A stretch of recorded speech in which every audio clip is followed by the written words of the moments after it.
is much more than marriage and relationship. Much more than marriage and relationship.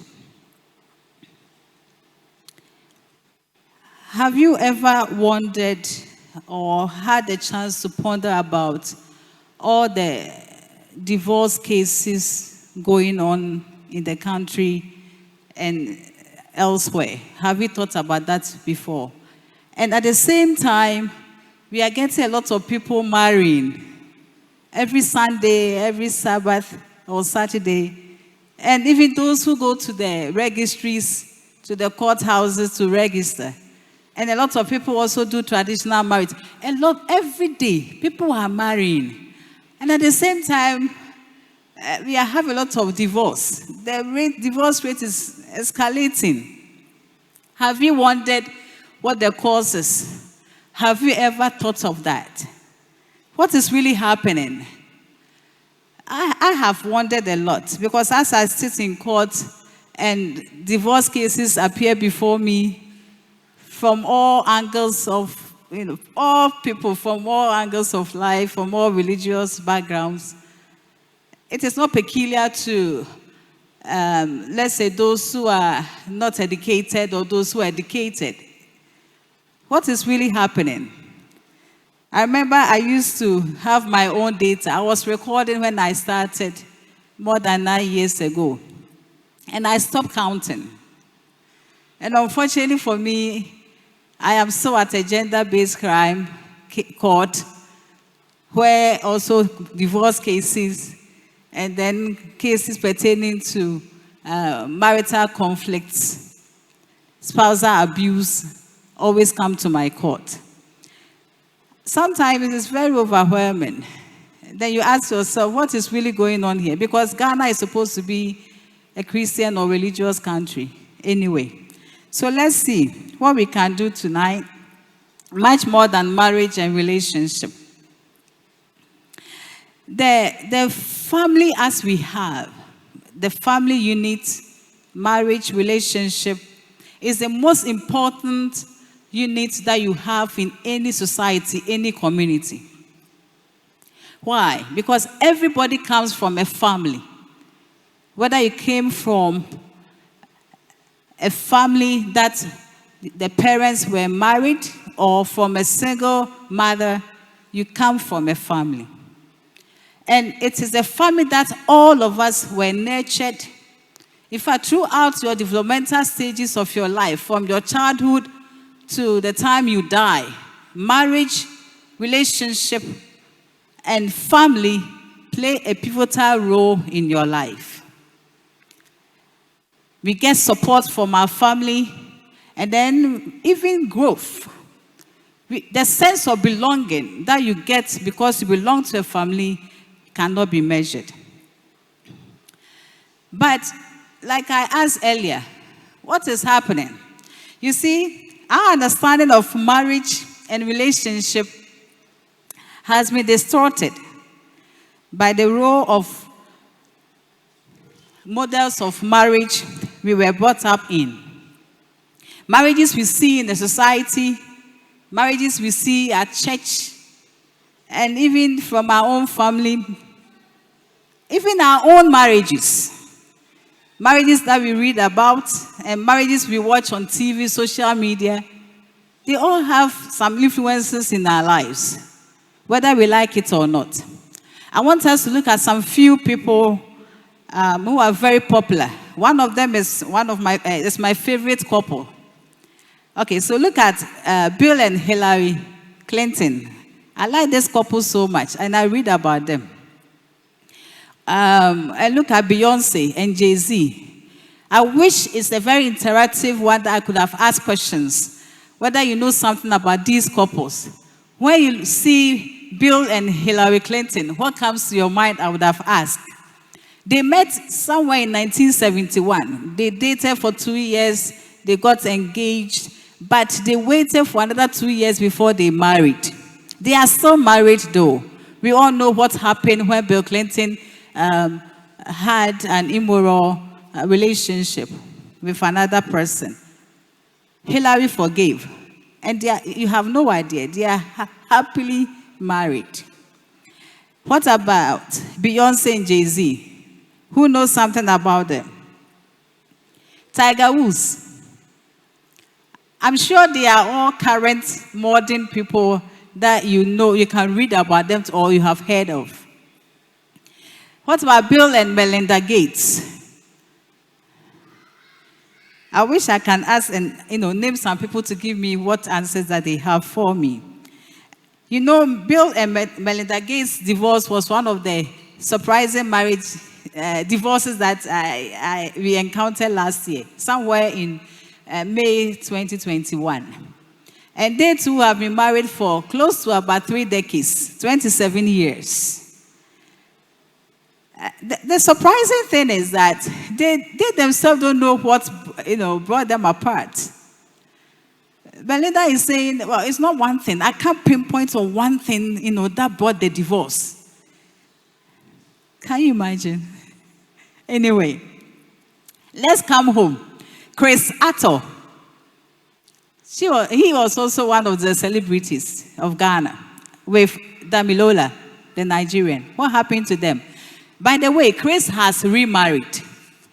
And I'm sure I've heard he's having issues with the second wife as well. Okay. And Ni Odate Lamte. And Gloria Apia. The lawyers here. You know the case already, right? Okay. It has now traveled even to the Supreme Court, where the 3 children that they had together are, in fact, not the biological children of Ni Odate Lamte. They have also divorced, the footballer. All right. Now, okay, let's say all these are celebrities and politicians. Let's get to the clergy. Bishop Duncan Williams. He has been one of the great bishops in Ghana. He has been preaching and lecturing people on marriage. And the wife also is in the ministry. And what happened? He has also remarried. What about Nelson and Winnie Mandela? Nelson Mandela was able to forgive the whites, all the atrocities that he went through. He was able to forgive, but he couldn't forgive the wife. Anyway, so there's something that I want us to draw our attention on. Divorce can happen to everybody. It can happen whether you are a good person or not, whether you're educated or not, whether you are God-fearing. In fact, let us get to the sources of marriage. Let's learn something tonight. Because I have also experienced something personally. And I wish that by the end of the day, we will all get some lessons. You see, marriage, fortunately, is not a human invention. It's not a human invention. Neither is it a legal creation. It's also not a cultural creation, and it's not the result of human evolution. Praise God. Human evolution, never. You see, we all know that even in Ghana, we have 3 types of marriages. You can contract marriage under the customary law, under the ordinance, and also Mohammedan law. Thank you, Chris. That's a perfect gentleman. And these 3 marriages are all recognized equally under the law. Because per Article 11 of our 1992 Constitution, customary laws form part of our laws. So whether somebody contracts marriage under the customary law or under the ordinance, they are all held equally. And we have a specific even law for the Matrimonial Causes Act. It says the same thing. Okay, so even with that, we can say that marriage is not a legal creation, even with that, because that is not the origin of marriage. Marriage began from somewhere. And as Christians, we all know that marriage is firmly rooted in the biblical passage. It is God who instituted marriage. Marriage was instituted in the Garden of Eden before sin. And it is God himself who saw it wise that it is not good for man to live alone. It's not good for man to live alone. And so God said, I will make him a helper for him. A helper. And one day, I wish we get a chance.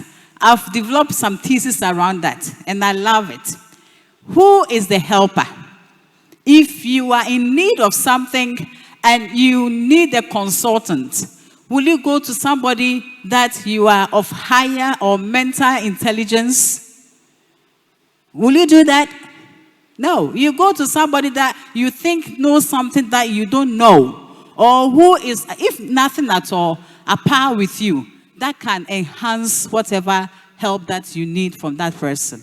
And so God thought it wise that he will give a man somebody who can help him spiritually, who can help him emotionally, who can help him sexually, who can help him spiritually and financially. Now, these things, and even physically, these things that I have listed are the help that a woman is supposed to give to the husband. God thought it wise. And he said, therefore, a man shall leave his father and his mother and hold fast to his wife. Hold fast to his wife. And they shall become one flesh. When you look into the Bible, most of the verses that God will say, hold fast. One of them is this one, holding fast to something. And it's very brilliant. I wish we have time, but I will go on. So, God is the source of marriage. God is the origin. He instituted it, not man. Nobody can claim that. And I have this picture. When you look at this picture, from where we developed the marriage triangle. Now, this is a beautiful picture of Adam and Eve in the Garden of Eden. And it tells us, God himself, it says God himself is the one who gave Eve to Adam. He blessed, he solemnized their marriage. In law, we define marriage as the union between one man, one woman for life, to the exclusion of all others. Okay, you didn't know that. I intentionally decided to say this, even though it's not part. But I want you to know this, that when you come to the law court and we are to define marriage to you, that's how we define it. But the customary law marriage is potentially polygamous. Why do we say that? Because customary law allows a man to have more than one wife. You can have more than one wife. So this definition doesn't go for our customary law. It goes for marriages that are contracted under the ordinance, what we call the monogamous marriages. And when you look at this picture and you go to the scriptures, God intends monogamous marriage. I know what I've just said, some of my friends I'll be debating with, because I also think that we have a lot of polygamous marriages in the Bible. I know after this, they are going to have a lot of heated debates with me. But I'll welcome it. You see, marriage, because it's established by God, has created a very important relationship between God and man, and between God and the woman, and between God and the couple. And the closer the husband and the wife get closer to God, the more they get closer to each other. So God intends that the couple, man and woman, should have this spiritual intimacy together with him. In fact, the only person that can come in between marriage is God. And when you read here, it says that there is a relationship between man and woman, that is the marriage. There's a relationship between the couple and God. There's a relationship between the husband and God. And there's a relationship between the wife and God. So therefore, those who are yet to marry, you have to be married to God before you can marry. As a single person, you yourself should get married to God. What I mean by that, you should have this close, intimate relationship with God. So that if you should meet your spouse who is also married to God, then you can have that spiritual intimacy. I wish we have time for the singles. So this is what I was explaining, the marriage triangle, where God or Jesus is at the top there. We have the husband at the left and the wife on the right. So marriage doesn't promise us some things. And I want to do a disclaimer here. You see, when you watch a movie and they live happily ever after, right? So you see people with that fictitious intent or expectation, unexpected, what we call, the word is not coming. It's a Latin word and it has escaped me.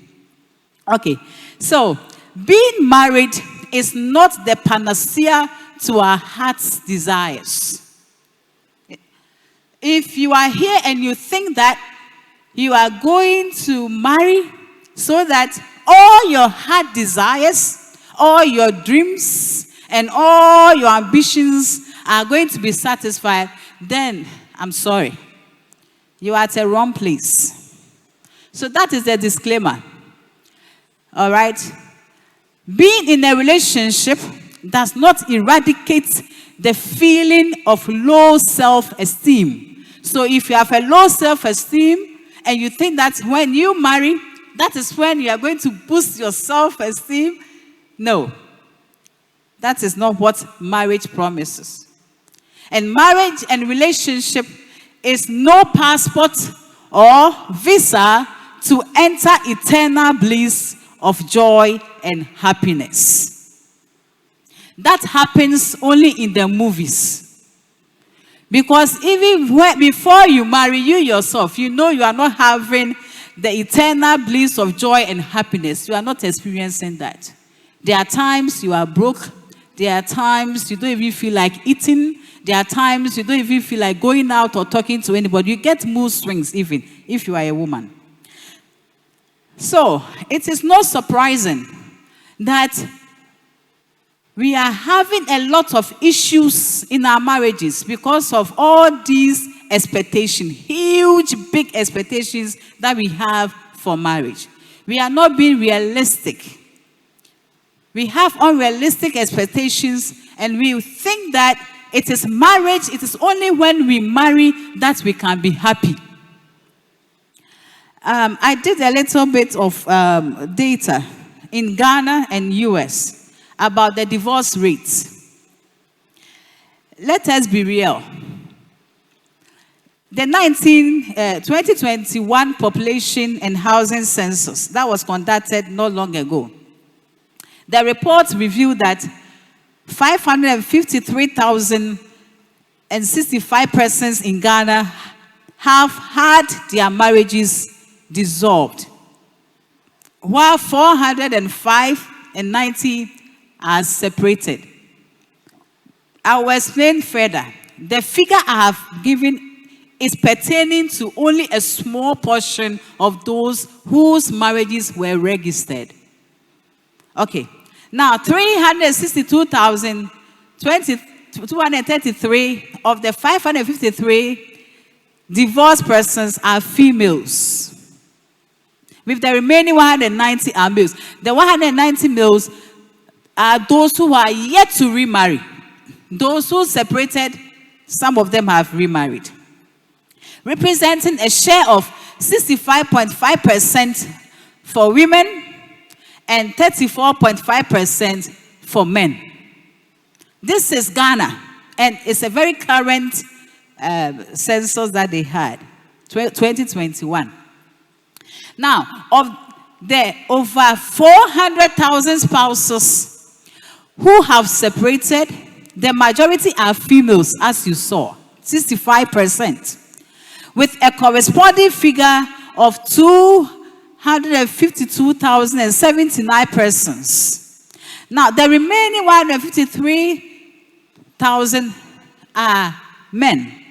Now, look at the down part. here, you realize that the second part, the 2021 statistics put the total number of persons married in Ghana at 8,366,466, and out of which 6,748,602 of them have not registered their marriages. So we are having only 1,617,844 persons marriages that were registered. Now let's not forget, in case we have forgotten, the 1,617,000, it is out of that figure that we have about 555,000 divorced, and then the 368,000 divorced, and the 55,000 separated. Do we get it? Okay, so it means that about 50% of the marriages that are registered, and earlier on, if you remember, I explained that the marriages that are contracted under the ordinance are those that are automatically registered, because you have to register before you can marry. Those that are contracted under the customary law, few of them opt. It is not mandatory. You can choose to register or not. So I presume that the more than 50% of the divorce cases that we are having in Ghana, as at 2021, that we have more than 50% divorce are for those that were contracted. Majority of them were contracted under the ordinance marriage, what we call wedding. So, what is happening? More than 50%.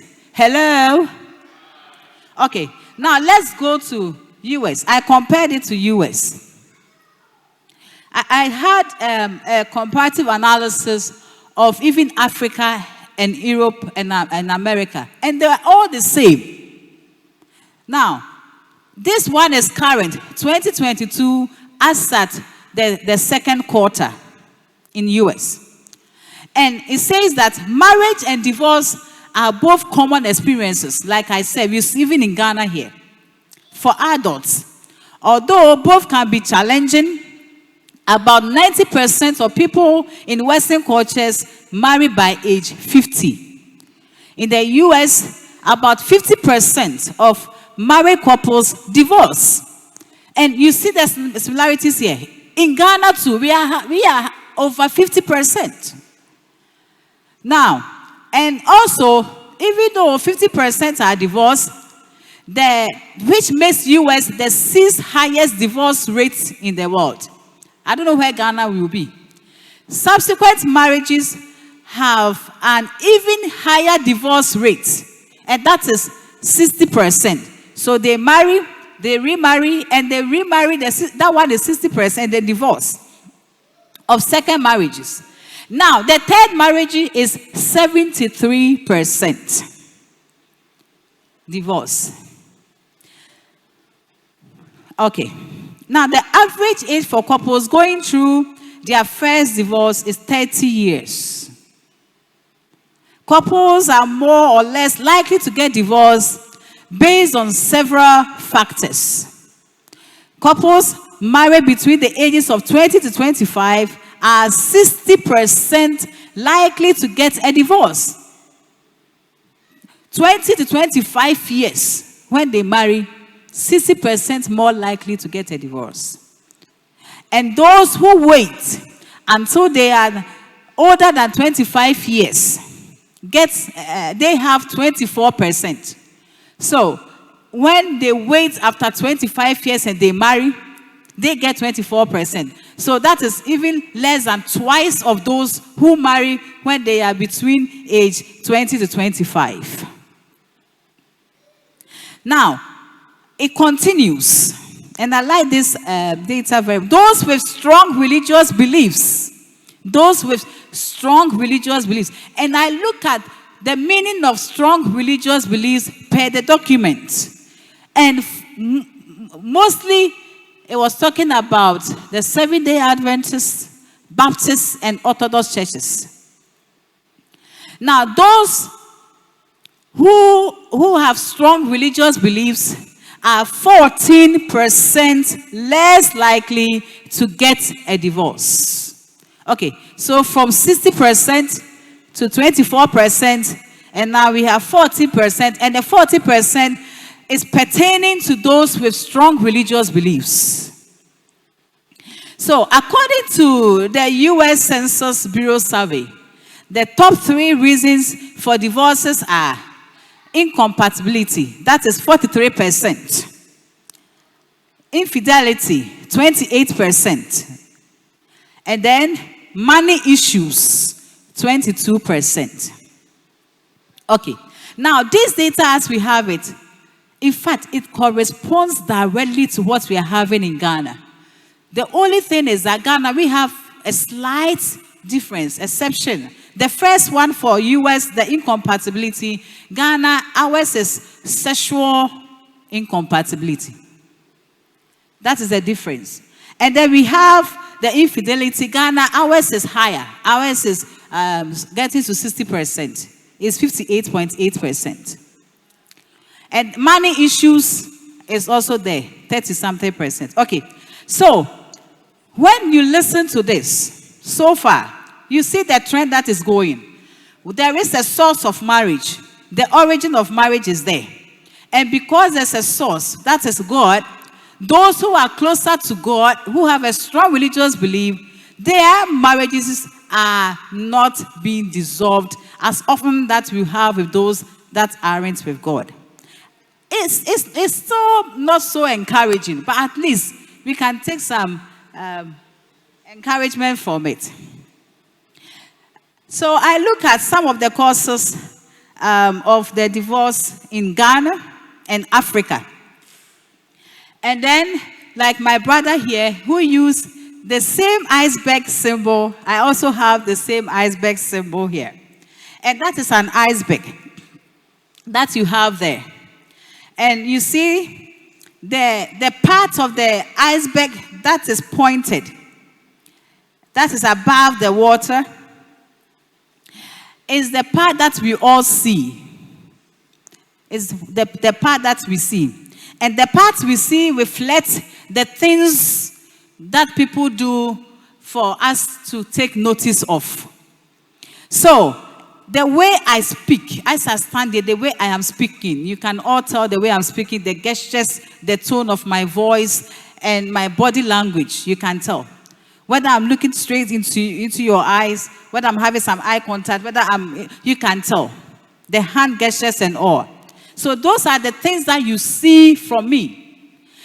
And you can tell from the way somebody speaks, whether the person is courteous, whether the person is respectful, whether the person is learned, you can tell. Is that not so? You can tell. But deep within this person, the deep structure of this person is the part of the iceberg that is beneath the sea. It is away from our ocular view.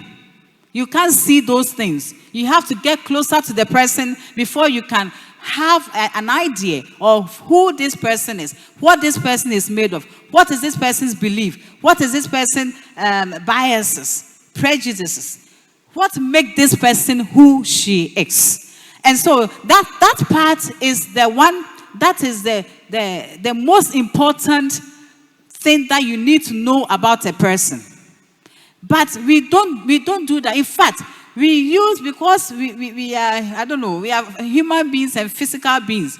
We tend to be more particular about what we see than what we are supposed to know of a person. So, the beliefs, the value, the prejudice, the experiences, the fears, the dreams, and the feelings of a person are deep within the person. And these are the things that are causing the marriage to be dissolved, marriages to be dissolved.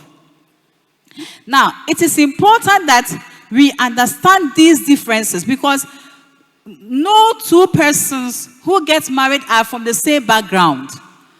One will come from somewhere, and you come from somewhere, from different parents, from different schools, from different experiences, and you come and meet. How do you get to know that this person is the one that I have to marry? I have to spend the rest of my life with. How do you get to know that? So it is very important that we learn, we take our time to understand the differences that we will meet with a person and accept, and we adjust to them.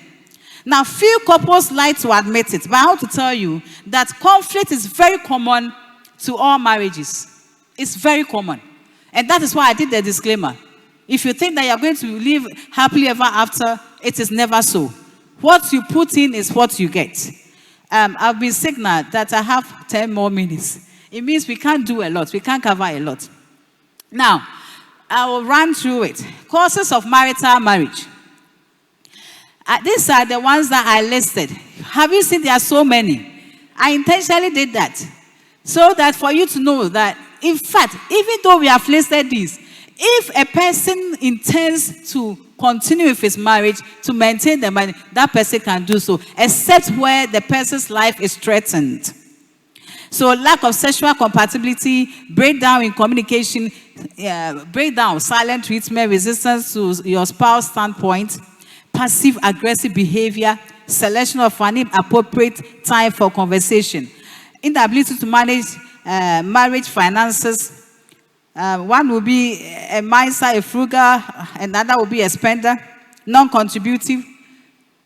And then we have financial dependent spouse. When somebody is a financial dependent spouse, that person, in fact, is a parasite or a slave. That's how we call the person. Now, resentment towards non-working spouse and all. Then we have allocation of time to marriage and personal pursuits. Some people think that the marriage, they feel caged in a marriage and they want to pursue their own personal interests. So they go out. Now, unmet and unreasonable expectations. You see that one there. Conflicting standpoint on the subject of children. Somebody wants to have 5, somebody doesn't want to have a child at all. We have couples all have children from before they met. And some want to adopt from which family. Also, that also brings conflict. Mismatched dynamism and imbalanced power play. You have to know how power will play in your relationship. Living apart but together situation. We have a lot of Christians living together as couples. You see them coming to church as if they are married couples, but they aren't. In fact, they are living their separate lives. They are under the same roof, but they are not married. They share the same roof. They don't share the same bread. They may eat the same food, but at a different time, at a different place. Now, living apart but together situation is what is even causing more separation in marriages than the other things we have here. Love lost and perceived inconsiderable differences. When I was coming here, a friend of mine who is a magistrate at Australia, I don't know whether he knows I'm going to give a presentation. He sent me something. Unfortunately, because I had done my presentation, I couldn't include it. But it's so interesting.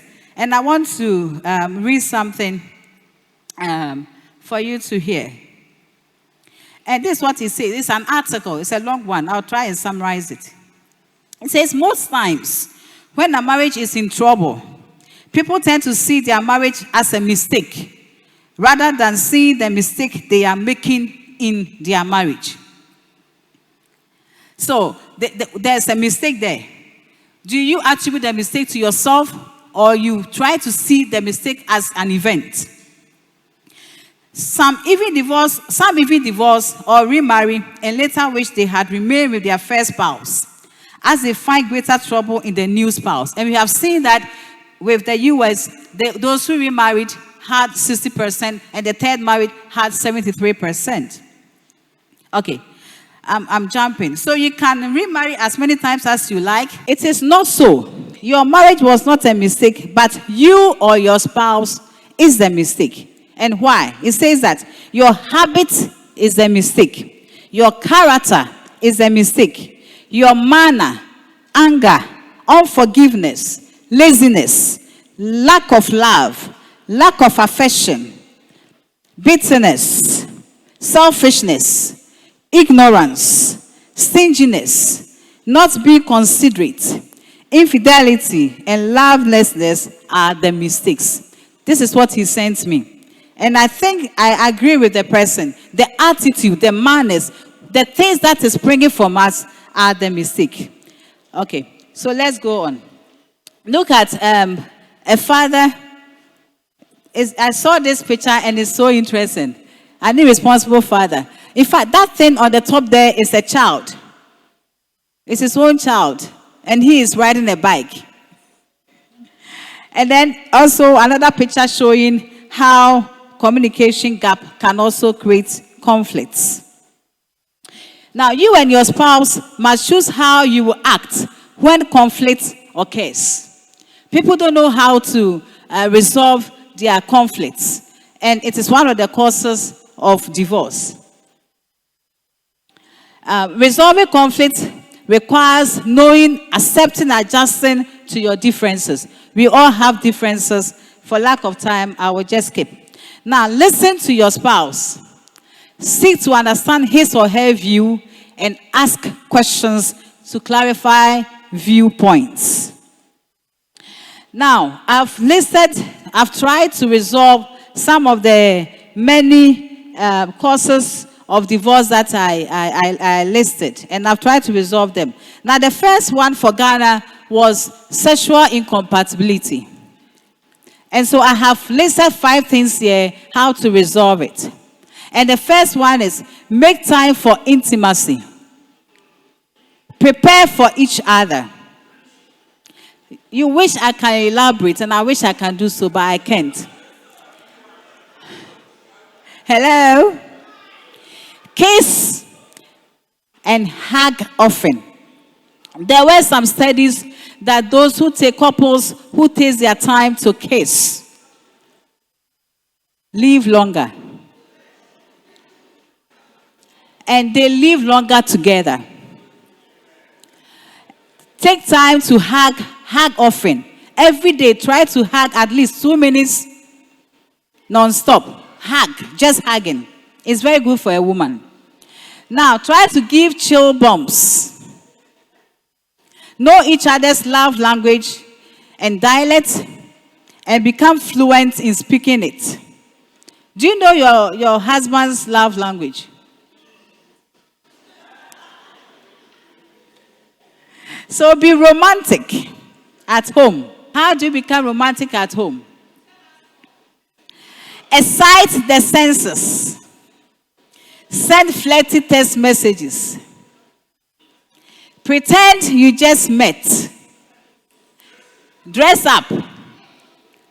Now, equality matters. Don't wait until you are in the mood.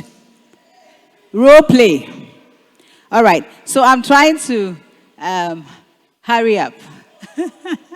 I know you want me to elaborate. Maybe we can get a chance for another time, but not tonight.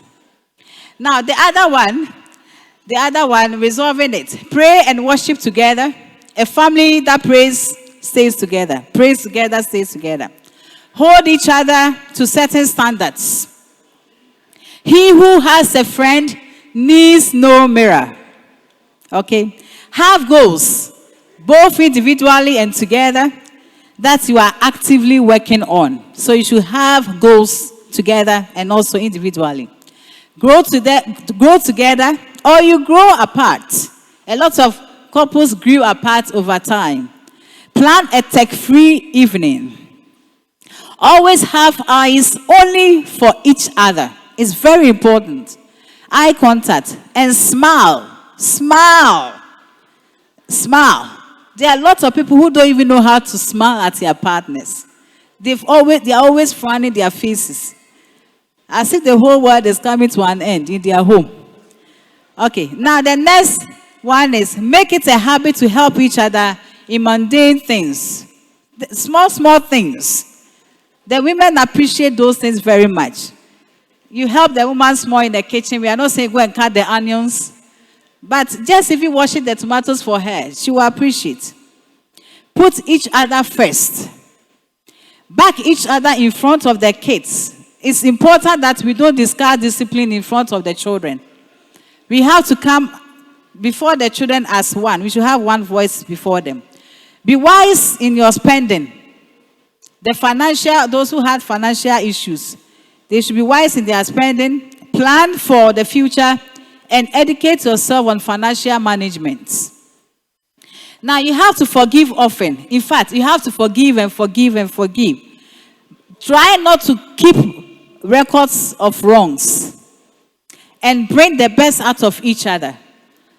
In fact, if you are considering marriage and the person that you are dating, you can't bring the best in that person, bring out the best in that person, then don't even continue with that relationship.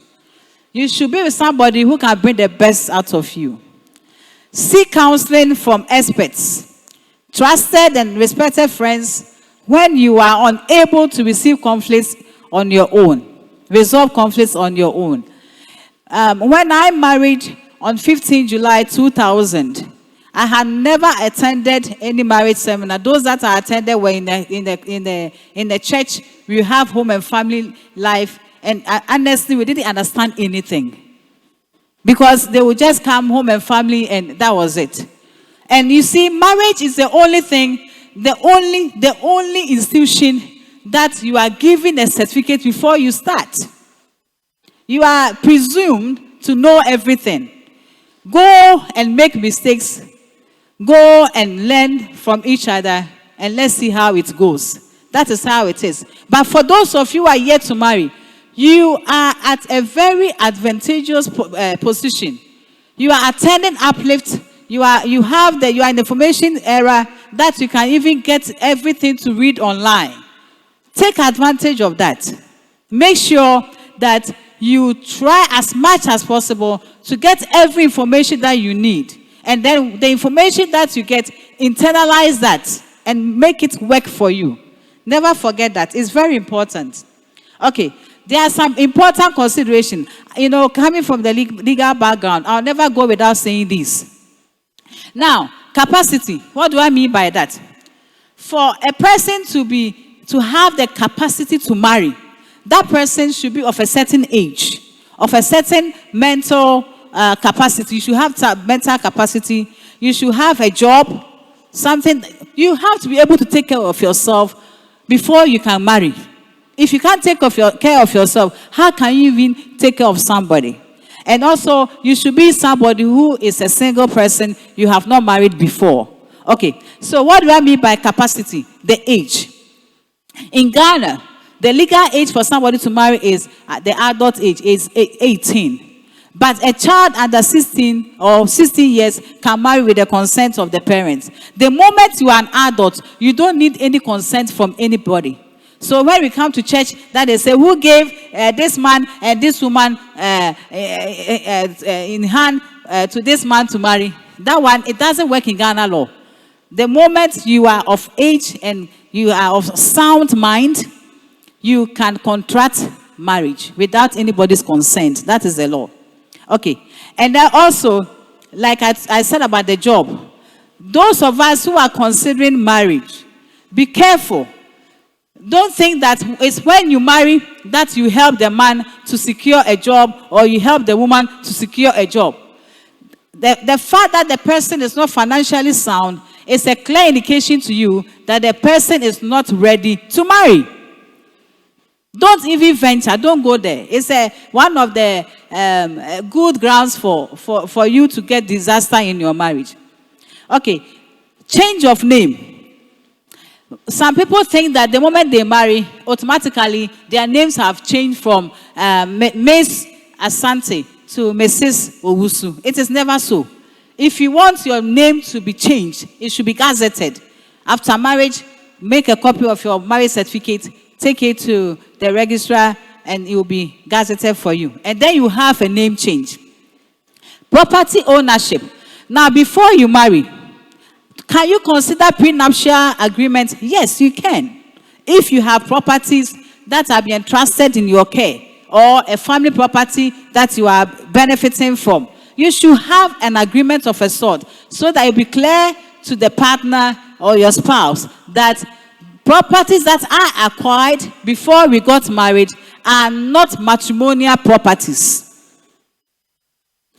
And then the properties that you acquire during the marriage, independency of the marriage, those can be considered as matrimonial properties, but it is not automatic. If you intend to include your spouse in your property, you should add his or her name to your property. And this has been the new Land Law Act that was passed recently in 2020. Okay, so if you don't intend for your spouse to benefit from your property, then don't add that person's name, and there should be a clear record of that. Family size. If you are yet to marry, plan how many children you want to have. And if you are married and you are planning for children, you also have to agree among each other how much children, how many of them can we afford. And if you are not getting children, agree whether you should do adoption or we have a lot of options. Now, individual rights. The fact that you are married doesn't extend your individual rights. You have the right to go out and enjoy yourself responsibly. And you have the right to pursue education. No, I'm being honest with you here. A lot of people think that the moment they marry, they can't continue education. And it shouldn't be so. Marriage should never be a prison. All right. Now, I was going to talk about how you can become a responsible single. I will just say something small for them. How many minutes do I have? Okay, they are saying 1 hour. I wish I have. Okay. You see, for a single person, you have to be a responsible person. And what I mean by responsible person is that emotionally you should be responsible. Spiritually you should be responsible. Financially, physically. Okay. Now, what do I mean by emotional responsibility? Now, you should have the emotional intelligence. Can you perceive? Can you handle emotions? You should have that. You should be. How do you control? Because without that, you can never be stable. Now, it is also important to love and honor others as you love yourself. And you must make decisions based on understanding that people have feelings. Okay, so that is you before you marry, you should work on yourself. Make sure you have emotional intelligence. You should also be spiritually responsible. And what I mean by that is that I earlier indicated that you should be married to God first. You should be married to God first. God does not intend that we should have romantic passion outside marriage. Sexual immorality is a sign not only against God, but against our own bodies. Can we abstain? Anyway, we have people who are cohabiting. People who say that they are single, but they are actually not single. Yes, they are not married, but they have not even one boyfriend. Some have 2, 3 boyfriends. Some have sugar daddies that they are cohabiting or that they are secretly seeing. And so when you organize singles mingle, they come, but nothing happens because they themselves, they are occupied. But they will never tell you. They will never disclose that. Okay, so can you be trusted? As a single person, can you be trusted? Do you have loyalty, honesty, trustworthiness? Can we depend on you? Are you stable? Is your yes, yes? Can you take care of others? Are you physically fit? Please, if you know you are not physically fit, don't go and marry. All right. Do you take responsibility for your own actions? Are you a proud person? Can you humble yourself? Because if you are a proud person, your marriage can never be successful. Are you courteous? Do you have personal hygiene issues? The armpits? Who do you associate with as a single person? Who do you associate with? Because if you are associated with wrong people, show me your friend and I'll show you your character. I think I will end here. I was going to talk about the role of family in nation building, but I'll end here. I wish God's blessings on all of us, and I hope that we go out and and become responsible singles and adults. Amen. Thank you.